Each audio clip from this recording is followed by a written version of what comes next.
দেখুন, এটা নির্বাচন কমিশন জানাবে। আমরা বারবার দাবি করছি, তারা বলেছেন তারা প্রায় অনেকাংশে তারা প্রস্তুতি গ্রহণ করেছেন। আবার ওরা যে সময় পেয়েছেন, এই সময়ের মধ্যে প্রস্তুতি গ্রহণ করা মোটেই কঠিন করে কাজ নয়।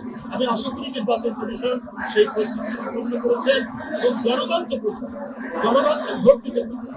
সুতরাং নতুন কোনো ইস্যু তৈরি করে জনগণকে এবং মানুষের চোখে বিভ্রান্ত করার যারা চেষ্টা করছেন, তারাও জনগণের কাছে আজকে ধরা খেয়ে যাবে।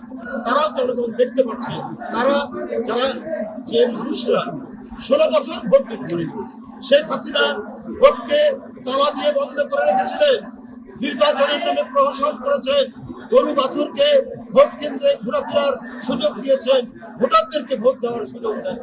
দিনের ভোট রাত্রে করেছেন র্যাবকে দিয়ে, ছাত্রলীগ যুবলীগকে দিয়ে ভোটার বেঁধে পারে না।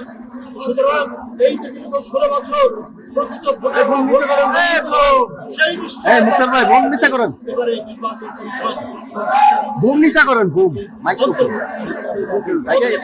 সরকার নিরপেক্ষ সরকার, সে কোনো দিকে ফেলবে না, কোনো দিকে যাবে না।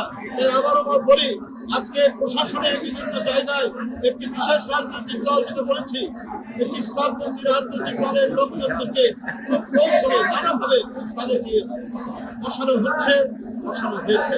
এটা দিয়ে কিন্তু আবার সুষ্ঠু নির্বাচন হবে না। জনগণ প্রত্যক্ষ করছে, আমরাও প্রত্যক্ষ করছি, কোন কোন গুরুত্বপূর্ণ পদে এই সমস্ত বিশেষ রাজনৈতিক দলের মনোভাবাপন্ন প্রশাসন এবং তারা কখনোই নিরপেক্ষ নির্বাচন হতে দেবে না। তাই আমি ডক্টর মোহাম্মদ ইউনূসের সাহেবের প্রতি আমাদের আস্থা, দলের আস্থা সব রেখেই বলবো যে আপনারা এমন ব্যক্তিদের করুন যারা নিরপেক্ষ নির্বাচন করবে, কোনো দলের আজ্ঞাবহ হবে না। আজকে 16 বছর শেখ হাসিনা দলের আজ্ঞাবাহী নির্বাচন কমিশন, প্রশাসন, পুলিশ দিয়ে একচেটিয়া দুর্বৃত্তের যে শাসন করেছিলেন, আওয়ামী ফ্যাসিবাদের শাসন করেছিলেন, আরেকটি কোনো নতুন ফ্যাসিবাদের শাসন এদেশে মানুষ আমরা দেখেছি 91 সালে এরশাদের পতনের পর শেখ হাসিনা ইন্ডিয়া থেকে ফেরত এসে বললো যে বিএনপি 10টিরও বেশি সিট পাবে না। একেবারে স্পষ্ট ভাবে বলেছেন যে বিএনপি 10টিরও বেশি সিট পাবে না। যারা অহংকার করে, যারা মিথ্যাচার করে, যারা বিভিন্ন সামাজিক যোগাযোগ মাধ্যমে মানুষের বিরুদ্ধে কলঙ্ক করাটায়, এদেরকেও মানুষ চেনে।